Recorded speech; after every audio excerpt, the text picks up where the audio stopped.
আলাইহি ওয়াসাল্লাম আল্লাহর রাসূল কালেমায়ে শাহাদাত আশহাদু আল্লা ইলাহা আশহাদু আশহাদু আশহাদু আশহাদু আশহাদু কবা না বুঝছো আশহাদু আশহাদু আল্লা ইলাহা ইল্লাল্লাহু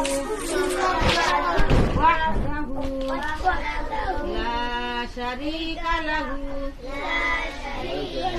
ওয়া আশহাদু আন্না মুহাম্মাদান আবদুহু ওয়া রাসূলুহু কালেমায়ে শাহাদাতের অর্থ আল্লাহ ব্যতীত আর কোনো না আমি